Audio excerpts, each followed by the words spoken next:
नमस्कार मैं आपनको प्रिय होस्ट एंड दोस्त प्रणय कुमार साई न्यूज लक्ष्मी 7 रो नमस्ते ओडिसा को आपनको मु स्वागत करछि। तो मो पाखरे जे अछंती सारा मुसर कोन कहबी जण गुरु हेबे तांकर जो अवदान रहुछि साहित्य प्रति कारण जेतबे साहित्य सृष्टि हिछि बा साहित्य जेतबे हमर रहुछि ताको आगे हिना पई सारन को अवदान बहुत सारा रहुछि। सेमति रे तो कहया बोले राइटर मान को द्वितीय भगवान से तो तुलना करा जाय से तो जहा होउछि ना काई कारण गोटे दिन से आमे सब पय रखिबा हमर भारतीय संस्कृति परंपरा हमको कोन कहउछि जेति गोटे कथा अछि विद्या तदात बिना विद्या ही महत धन सेति आमे जेतु पाठ पढुछि तो हमको सब पय गोटे नर्म विनम्र भाव सब पय रहिबा दरकार कारण गोटे गुरुजन बा गोटे राइटर जेतबे सब बाहर दुनिया रे बुलंती बा बाहर किछि शिक्षा करंती जेतबे से आसी बसंती तांको रूम रे सेही खाता पेन धरि तांकर आरंभ होई जाय अनेक लेखा जहा के आमे देखि सेथरे अनेक शिखिबा दिनस पाओ अनेक सब सुंदर सुंदर कथा थाए प्रति कहानी रो शेष रे किछि ना किछि मेसेज सबल पय होइताय सेमति सारन रो तो अवदान बहुत सारा होछि सारन को बही भी भारची आओ सर अनेक सारा अवार्ड भी पाइ छन चलन तो सारन को स्वागत करबा सारन को विषय रे आ साहित्य विषय किछि पचारि बुझिबा सर नमस्कार न्यूज ऑफिस से नमस्ते सर को आपन को स्वागत आपन को परिचयटा सर प्लीज दियंतु। नमस्कार मोहन भास्कर जेना आज्ञा रिटायर सुपरिटेंडेंट होम डिपार्टमेंट आज्ञा किंतु मोर पिलाटी दिन साहित्य प्रति गोटे अनुराग थिला जहा फल रे मु आज के अद्यावधि 70-80 बही मोर प्रकाशित हो सारी मुख्यतः गल्प उपन्यास लिखे और मोर गोटे साहित्य संस्कृति नहीं गोटे 54 वर्ष गोटे पत्रिका वाणीचित्र गोटे अच्छे से वाणीचित्र पत्रिका संपादक एवं से संपादक पत्रिका बर्तमान संपादन मु एबे निकट जून 10 तारिख आम आनुआल फंक्शन गला जो साहित्य संस्कृति कला यात्रा नाटक गीत संगीत सब विभिन्न वर्ग पुरस्कार देलु तेना आम सब दिन राति केवल साहित्य संस्कृति समर्पित जीवन बिताऊँ तेणु मु आज गोटे जेहेतु टीवी गोटे सुजोग पाई तेणु मनर खोला कथा किसी कह सर लेखा केबे स्टार्ट करछन अपन कॉलेज लाइफ में ता गुरु भी थिला मु प्रथमे जतरे कॉलेज में पाठ पढुथि हाई स्कूल वाले आम एमती छोट मोटे लेखा मैगजीन में लिखिथि कॉलेज को आसला परे हम लेखा स्टार्ट करू और तो भद्रक कॉलेज रो 2 वर्ष पाठ पढ़ी के विजय कॉलेज में पाठ पढ़ी से तो मोर प्रथम लेखा आसंता काल बाहर थिला 16 गंगा बोली से गप गोटे बाहर थिला से लेखा आरंभ ता पर विभिन्न पत्र पत्रिका आज जाए 100 गप मोर बाहर एवं मु जन प्रतिष्ठित उपन्यासिका और तार्किक भाव ओडिया साहित्य को किसी दान कर सबुठ बड़ सौभाग्य। सर आपन फैमिली सब के अछि मोर दी झील गोटे पुओ दी झील विवाह जन कवि लोकमुद्रा जेना आ गीत गाए चिन्ह संगमित्रा जेना से प्रतिष्ठित गायिका आज्ञा सर आगु आपनकर किछि बही भाइया रहिछि मोर आगे एबे रिसेंटली जो कोरोना पीरियड भीतर 5 खंड बही बाहर मोर बाहर भास्कर जनक श्रेष्ठ गल्प आ गोटे बाहर भास्कर जनक स्मरणीय गल्प पाठ सरी जाए कथा सरे नाही आ गोटे 3टी उपन्यास नहीं बाहर गोटे भास्कर जनक उपन्यास त्रयी तापर गोटे बही गप बही बाहर निज निज पृथ्वी एवं मुझे कोरोना पीरियड भितर 11टी चिठी लिखी जेहेतु चिठी गुड़िक मरी जाऊँगी चिठी कहीं लिखुना सब मोबाइल साहाଯ୍य संपर्क रखुच्च तेणु 11टी चिठी लिखी से चिठी गप बोली गोटे बही शुणा 5टा बही बाहर आगे को मोर आ 4-5 खंड बही योजना चलती काम चलती बाहर।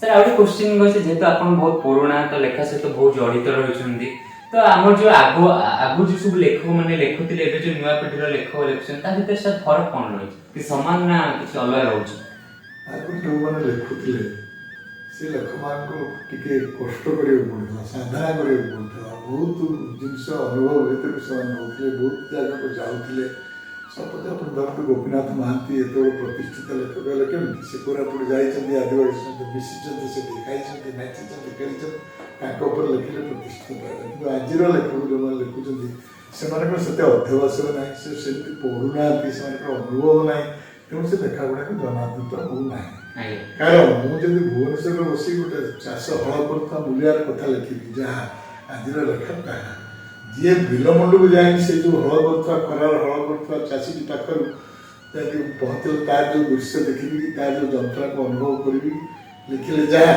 ବର୍ତ୍ତମାନ ମୁଁ ଗୋଟେ ଏସି ରୁମ୍ରେ ବସି ଲେଖିଲି ତା କ'ଣ ସମାନ ହେଉଛି? ବର୍ତ୍ତମାନ ଲେଖା ଗୁଡ଼ିକ ସେଇଆ ହେଉଛି, ଯାହାଫଳରେ ଜନାଦୃତ ହେଉନି, ପାଠକମାନେ ଲେଖାଠାରୁ ଦୂରେଇ ଯାଉଛି। ଆଜ୍ଞା। ତ ବହୁତ ସାରା ସୁନ୍ଦର କଥା ସାର୍ କହୁଛନ୍ତି, ଯାହା ହଉ ସାର୍ ଜଣେ ବହୁତ ଜ୍ଞାନର ଅଧିକାରୀ, ସାର୍ଙ୍କ ଆଶୀର୍ବାଦ ଏମିତି ସବୁବେଳେ ପାଇଁ ଥାଉ। ପରେ ଆଉ ଗୋଟେ ବହି ନେଉଛନ୍ତି, କାରଣ ସେ ବହିଟା ବିକ୍ରି ହୋଇକି ରହୁଛନ୍ତି, ଲୋକ କିଣିକି ନେଇ ପଢୁଛନ୍ତି କି ନା ମୋ ମୁହଁକୁ ଦେଖିକି ତ ସେମାନେ ଛାପିବେନି ନା, ସେମାନେ ହେଉଛନ୍ତି ବେପାର କରୁଛନ୍ତି ବହି କିଣିକି। ଆମେ ସାହିତ୍ୟ କରୁଛୁ, ଚାଷ କରୁଛୁ, ସେ ବେପାର କରୁଛନ୍ତି। ତେଣୁ ସିଏ ତ ତାଙ୍କ ବେପାର ଯଦି ଲାଭ ନ ହେବ ସେ ଆମକୁ ନେବେ କାହିଁକି? ନେବେନି। ତେଣୁ ଡିମାଣ୍ଡ ଅଛି, ଗୋଟେ ପରେ ଗୋଟେ ଡିମାଣ୍ଡ ଚାଲିଛି, ବହୁତ ଛପା ଚାଲିଛି, ତାଙ୍କ ଲୋକ ପଢୁଛନ୍ତି, ଲୋକ ଆଧାର କରୁଛନ୍ତି। ଅନେକ କଥା ଏଭଳି ଏବେ ଗୋଟେ ଗଲାକାଲି ରାତିରେ ଗୋଟେ ଫୁଲବାଣୀର ଗୋଟେ ଟିଚର, ଗୋଟେ ରିଟାୟାର୍ଡ ଟିଚର ମୋତେ ଫୋନ କଲେ, ଗଲାକା ବାଟ ସରିଗଲା, କଥା ସରିଲାନି, ଆଉ ତାପରେ ପରବର୍ତ୍ତୀ ପୁଣି ଦେଉଛି, ଆପଣ ବ୍ୟସ୍ତ ହୁଅନ୍ତୁନି। ମୋର ଗୋଟେ 500 ପୃଷ୍ଠାର ମୋର ବହି ବାହାରିଛି, 450 ପୃଷ୍ଠାର, ବାଟ ସରିଯାଏ, କଥା ସରେ ନାହିଁ। ସେ ଆଜ୍ଞା କଥା ତ ବାଟ ତ ସରିଲା ନାହିଁ, ଆମେ ବର୍ତ୍ତମାନ ବଞ୍ଚିଛୁ, କିନ୍ତୁ କଥା ସରିଗଲା, କପଡ଼ା ସରିଗଲା ବହିଟା, ନା ନେକ୍ସଟ ବହି ଆପଣ ପୁଣି ଉଠିବାର ବେଳକୁ ପାଇଯିବେ ତା ପରବର୍ତ୍ତୀ କାଳରେ। ପରବର୍ତ୍ତୀ କାଳରେ ସେ ପ୍ରକାଶ କଲା ସେ ବାଟ ନାଁ ଥିବା ସ୍କୁଲ କଥା ବାଟ ନା କ'ଣ ଲେଖିଛି, ବାଟମଣା ନଦୀର କାହାଣୀ ଗୋଟେ ବାହାରୁଛି, 5 ପୃଷ୍ଠ ବଡ଼ ଗପ ଗୁଡ଼ାକ, 42ଟା ଗପର ବହି ଗୋଟେ ବାହାରୁଛି। ତେଣୁ ଆମେ ଯଦି ଲୋକମାନଙ୍କର କଥା ଲେଖିବା, ଲୋକମାନଙ୍କର ଯନ୍ତ୍ରଣା ଦୁଃଖ ଯଦି ଆପଣ ସାହିତ୍ୟ ଭିତରେ ସେମାନେ ନ ପାଇଲେ ସେମାନେ କାହିଁ ପଢ଼ିବେ? କାରଣ ଆମ ଆଗରେ ବହୁ କାହାଣୀ ପଢ଼ିଛି, ଯେଉଁ କଥାକୁ ସାଧାରଣ ଦେଖିପାରନ୍ତି, ଲେଖକ ତାକୁ ଭିନ୍ନ ଦୃଷ୍ଟିରେ ଦେଖେ, ଦେଖି ତାକୁ ଗୁରୁତ୍ୱ ଦିଏ। ତେଣୁ ଆମେ ଯଦି ସେଇ ଲୋକଙ୍କ କଥା ଲେଖି, ମୁଁ ପଢ଼ିଲା ବେଳେ ଯଦି ନଭାବିନି ସେ ଚରିତ୍ର ଭିତରେ ମୁଁ ଅଛି, ତାହେଲେ ସେ ଠିକ୍ ଲାଗିବନି। ତେଣୁ ପ୍ରଥମ ହେଲା ଗୋଟେ କଥା କ'ଣ, ଏମାନେ ଯାହା ଲେଖୁଛନ୍ତି ଏହାର ଗୋଟେ ସ୍ୱତନ୍ତ୍ର ନିର୍ଦ୍ଦିଷ୍ଟ ଭାବରେ କାହାଣୀ ନାହିଁ। ଆପଣ ଦେଖନ୍ତୁ, ସାହିତ୍ୟ ହଉ ଜୀବନ ହଉ, ସେ ଗୋଟେ ଶୃଙ୍ଖଳା ଭିତରେ ଦେଇ ଗତି କରେ। ପିଲାଟିଏ କ'ଣ 10 ମାସରେ କ'ଣ 15 ମାସରେ ଜନ୍ମ ହେଉଛି କି? 10 ମାସରେ ଜନ୍ମ ହେଉଛି। ତେଣୁ ଲେଖା, ଆମେ କବିତା କହୁଛେ, କବିତା ଲତା ବନିତା କହୁଛେ, ସେ ଅଳଙ୍କାର ତା ଦେହରେ ଥିବ, ସେ ତା ଦେହରେ ଗୋଟେ ନାରୀଟିଏ ଆମେ ବର୍ଣ୍ଣନା କରୁଛେ କବିତାଟି। କିନ୍ତୁ ବର୍ତ୍ତମାନ କବିତା ଅବସ୍ଥା କ'ଣ? ସେଇଥିପାଇଁ ଲୋକ କେହି କବିତା ପଢ଼ୁନାହାନ୍ତି। ଗଲା ବର୍ତ୍ତମାନ ଗପଟାକୁ ସେୟା କରିଦେଉଛନ୍ତି, ଗପର କୌଣସି କାହାଣୀ ନାହିଁ, କୌଣସି ନିର୍ଦ୍ଦିଷ୍ଟ ଭକ୍ତି ନାହିଁ, ରେଖା ନାହିଁ, କେଉଁଠି ଆରମ୍ଭ କରୁଛନ୍ତି, କେଉଁଠି କିଛି ନାହିଁ। କିନ୍ତୁ ପ୍ରତ୍ୟେକ ଗପର ମୋର ଗୋଟେ କାହାଣୀ ଥାଏ। ମୁଁ ଗୋଟେ ସୋସାଇଟିରେ ତାପରେ ନିଜକୁ ପ୍ରଶ୍ନ ମୁଁ ସବୁବେଳେ ପଚାରେ, ମୁଁ କାହିଁକି ଲେଖୁଛି? ଗୋଟେ ଲୋକ କିଣିକି କ'ଣ ପାଇଁ ପଢ଼ିବ, ସେ କ'ଣ କିଛି ନ ପାଇବ? ଆମ ସୋସାଇଟିରେ କ'ଣ କରୁଛି, ମୋ ଲେଖଟା ସୋସାଇଟି ଉପରେ କ'ଣ ଇମ୍ପାକ୍ଟ କରୁଛି? ତେଣୁ ମୁଁ ସବୁବେଳେ ସୋସାଇଟି ଆଖି ଆଗରେ ରଖିକି, ସମାଜକୁ ଆଖି ଆଗରେ, ଲୋକଙ୍କୁ ଆଖି ଆଗରେ ଲେଖେ, ଏଇ ଜିନିଷ ଲେଖେ ଲୋକଙ୍କୁ ଭଲ ଲାଗେ। ସେଥିପାଇଁ ମୋ ଲେଖା ଆଦୃତ ହେଉଛି। କିନ୍ତୁ ବର୍ତ୍ତମାନ ଯେଉଁ ଲେଖ ଲେଖୁଛନ୍ତି, ଇମୋସନାଲ ଯେଉଁ ଛତୁ ଫୁଟିଲା ଭଳିଆ ଚାରିଆଡ଼େ ଖାଲି ଲେଖକ ହାଉଜ ହେଉଛନ୍ତି, ସେ ଲେଖାରେ କିଛି ମୂଲ୍ୟ ନାହିଁ, ସେ ସେଇଠି ଜନ୍ମ ହେଉଛି, ସେଇଠି ମରୁଛି। ଏହା ହେଉଛି କଥା, ଯାହାଫଳରେ ସାହିତ୍ୟ ଆଦୃତ ହେଉନାହିଁ। ବହୁତ ସୁନ୍ଦର କଥା ସାର୍ କହିଛନ୍ତି। ଆଚ୍ଛା ସାର୍, ଆପଣ ତ ଅନେକ ସାରା ଯେହେତୁ ଗପ ଲେଖି ସାରିଛନ୍ତି, ତ ଯେତେବେଳେ ଆପଣଙ୍କୁ ସାର୍ ଫୋନ୍ ଆସିଥିବ ସେତେବେଳେ ତ ଆପଣଙ୍କୁ କେମିତି ଲାଗେ? ଯେତେବେଳେ ସବୁ ଫୋନ୍ କରିଥିବେ ବହିକୁ ଦେଖିକି? କଥା ହେଉଛି କ'ଣ ସାଧାରଣ କଥା, ଏମିତି ଗୋଟେ ଖୁସିର ଗୋଟେ ଲେଖକ ପାଇଁ ଗୋଟେ ପାଠକୁ ଯଦି ପଢ଼ିକି ଖୁସି ହେଲା, ସେଇଟା ଗୋଟେ ଲେଖକର ଖୁସି। ତାପରେ ମୁଁ ପ୍ରଥମେ ଜଣେ ପାଠକ, ମୁଁ ବହୁତ ପଢ଼େ। ମୁଁ ରାତି 10ଟା ବେଳେ ଯଦି ଗୋଟେ ଗପ ପଢ଼ିଲେ ମୋତେ ଭଲ ଲାଗେ, ମୁଁ ସାଙ୍ଗେ ସାଙ୍ଗେ ସେ ଲେଖକ ଫୋନ୍ କରେ, ମ୍ୟାଡ଼ାମ୍ ଆପଣଙ୍କ ଗପ ମୋତେ ବହୁତ ଭଲ ଲାଗେ। ସେମାନେ ଯେଉଁ ଖୁସି ହୁଅନ୍ତି ସେଇଥିରେ ମୁଁ ବହୁତ ଖୁସି ହୁଏ। ସେ ତ ପରିଶ୍ରମ କରିକି ଲେଖୁଛନ୍ତି, ଥରେ ଫ୍ରେମ୍ କରୁଛନ୍ତି, ଲେଖୁଛନ୍ତି, ଉତାରୁଛନ୍ତି, ପଠାଉଛନ୍ତି, ପ୍ରକାଶ ପାଇଲା। ସେମାନେ କେହି ନ ପଢ଼ିକି ତାଙ୍କ ପ୍ରତି ପ୍ରୋତ୍ସାହନ ନ ଦେବେ, ସେମାନେ ଆଉ ଫର୍ଦର ଲେଖିବାକୁ ଆଗ୍ରହ ପ୍ରକାଶ କରିବେନି। ସେଇ ଜିନିଷଟା ଆମ ଓଡ଼ିଶାରେ ନାହିଁ। ଓଡ଼ିଶାର ବଡ଼ ବଡ଼ ଲେଖକମାନେ ତଳ ସ୍ତର ଲୋକମାନଙ୍କୁ ପଚାରନ୍ତିନି, ବୁଝନ୍ତିନି। ସେମାନେ କେବଳ ବର୍ତ୍ତମାନ ଶେଷ ମୁହୂର୍ତ୍ତ ପର୍ଯ୍ୟନ୍ତ ଭାବୁଛନ୍ତି ଆମକୁ କେତେ ପୁରସ୍କାର ମିଳିବ, କେତେ ପଇସା ମିଳିବ ପୁରସ୍କାର। ସେମାନେ ସେଇ ପ୍ରତିଯୋଗିତାରେ ବ୍ୟସ୍ତ। ସିଏ କିନ୍ତୁ ଭୁଲି ଯାଉଛନ୍ତି ଗୋଟେ ସେକେଣ୍ଡ ପିଢ଼ି ତିଆରି କରିବା ଦରକାର। ତମେ ଚାଲିଗଲା ପରେ ଆଉ ପୁଣି କେମିତି ସାହିତ୍ୟ ବଞ୍ଚିବ କି? ତେଣୁ ସେ କେବେ କାହାକି ମୋ ଜାଣିବାର, ମୁଁ ଭୁବନେଶ୍ୱରରେ 50 ବର୍ଷ ସାହିତ୍ୟ କରୁଛି, କେହି ଦିନ ପ୍ରୋତ୍ସାହନ କରିକି ପିଠରେ ହାତ ମାରି କହିନି ଯେ ତମେ ଭଲ ଲେଖୁଛ ବୋଲି କୌଣସି ବଡ଼ ଲେଖକ। ସେଇଟା ଗୋଟେ ବଡ଼ ଭୁଲ ଏଠି ହେଉଛି, ଯାହାଫଳରେ ପ୍ରୋତ୍ସାହନ ନ ପାଇବାରେ ଗୁଡ଼ାଏ ଲୋକ ଜନ୍ମ ହେଉଛନ୍ତି, ମରିଯାଉଛନ୍ତି। ମୋ ଲେଖାଟି ପଢ଼ିକି ଯଦି ବର୍ତ୍ତମାନ ଜଣେ ପ୍ରତିଷ୍ଠିତ ଲେଖକ ଯଦି କୁହନ୍ତି ଆରେ ସୁନ୍ଦର ଗପଟି ହେଇଛି, ତାଙ୍କୁ କେତେ ଉତ୍ଫୁଲ୍ଲିତ ହୁଅନ୍ତି, ଆହୁରି ମନୋନିବେଶ କରନ୍ତି। ସେଇଟା ଓଡ଼ିଶାରେ ନାହିଁ, ଯାହାଫଳରେ ଭଲ ଲେଖକ ସୃଷ୍ଟି ହେବା ଟିକେ ବାଧାର ସୃଷ୍ଟି ହେଉଛି। ସାର୍ ଆୱାର୍ଡ଼ କ'ଣ ଆପଣଙ୍କର ସବୁ ମିଳିଛି? ବହୁତ ଆୱାର୍ଡ଼ ପାଇଛି, ମୁଁ ବହୁତ ପୁରସ୍କାର ପାଇଛି, ମାନେ ଏତେ ପାଇଛି ଯେ ତାର ତାଲିକା ସ୍ୱତନ୍ତ୍ର ଅଛି। ଆଉ ଆୱାର୍ଡ଼ ପାଇବା ପାଇଁ ମୁଁ ଏତେ ବ୍ୟସ୍ତ ନୁହେଁ, କାରଣ କ'ଣ ଆମର ଏଠି ଆୱାର୍ଡ ଗୋଟେ ଯେମିତି ଅଭିଶପ୍ତ ଭଳିଆ ଏଠି ଆୱାର୍ଡ ପ୍ରତିଯୋଗିତା କରି କେହି ପାଏ ନାହିଁ, ପାଇବାକୁ ହୁଏ।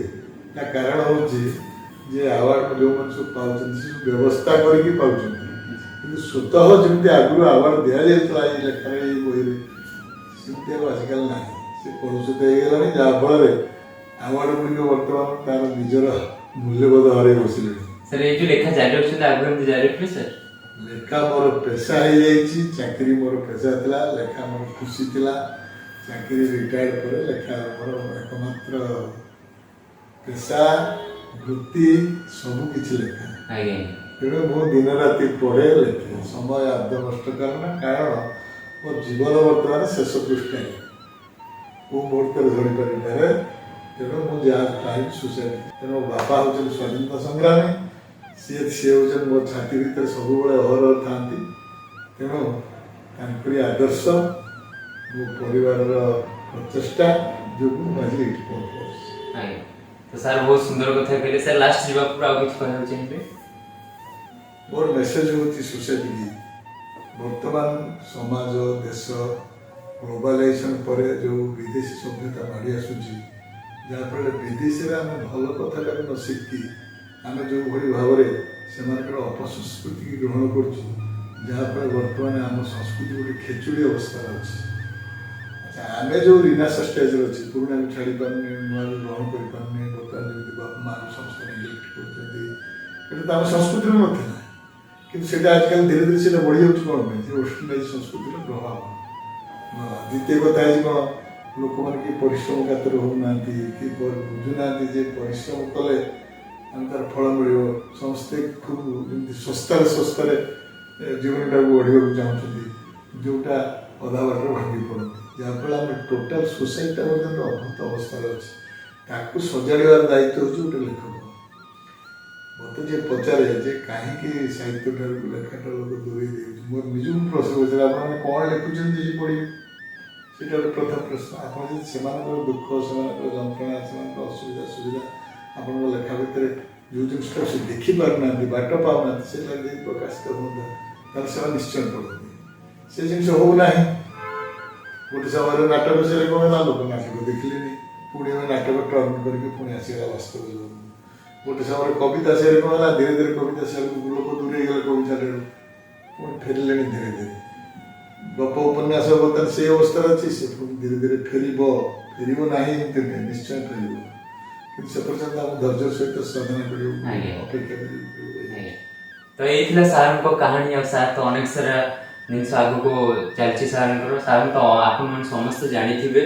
ତ ସାର୍ ଏମିତି ଚାଲନ୍ତୁ ଆଗକୁ, ଅନେକ ସାରା ସୁନାମ ଅର୍ଜନ କରନ୍ତୁ। ଆମର ଯେଉଁ ଦର୍ଶକ ବନ୍ଧୁମାନେ ରହିଛନ୍ତି, ତ ତାଙ୍କୁ ସାର୍ଙ୍କ ବହି ଭେଟି ଦିଅନ୍ତୁ। ବହୁତ ସାରା ଶିଖିବା ଜିନିଷ ରହିଛି ସାର୍ଙ୍କର। ତ ସାର୍ ଆଜି ଏତିକି ପାଇଁ ଆପଣଙ୍କୁ ଧନ୍ୟବାଦ। ତ ମୋର ଯେଉଁ ପ୍ରୟାସ ଥିଲା ବିଭିନ୍ନ ଲେଖକ ବା ଲେଖିକାଙ୍କୁ ସାମ୍ନାକୁ ଆଣିବା ପାଇଁ, ତ ଏ ପ୍ରୟାସ ସବୁବେଳେ ପାଇଁ ମୁଁ ଜାରି ରଖିଛି। ଲାଷ୍ଟ ଯିବାକୁ କହିଛି, ଆମେ ଆଗ ଫାଷ୍ଟ ବାପା ମାଆଙ୍କୁ ସମ୍ମାନ କରିବା ଦରକାର, କାରଣ ଏଇଟା ହେଉଛି ଆମର ପରମ କର୍ତ୍ତବ୍ୟ। କାରଣ ତାଙ୍କର ଯେଉଁ ଅବଦାନ ରହିଛି ଆମେ କେବେ ସୁଝି ପାରିବାନି। ଆଉ ଗୁରୁଜନଙ୍କୁ ସବୁବେଳେ ପାଇଁ ଆମେ ସମ୍ମାନ ଦେବା, କାରଣ ତାଙ୍କୁ ଦେଲେ ହିଁ ଆମେ ଗୋଟେ ଭଲ ମଣିଷ ହେଇକି ଆଗକୁ ଯାଇପାରିବା। ତ ଏଇଠି ରଖୁଛି, ପୁଣି ଥରେ ନେକ୍ସଟ ଜାଗାରେ ନେକ୍ସଟ ଅତିଥି ଦେଖା ରହୁଛି। ନମସ୍କାର।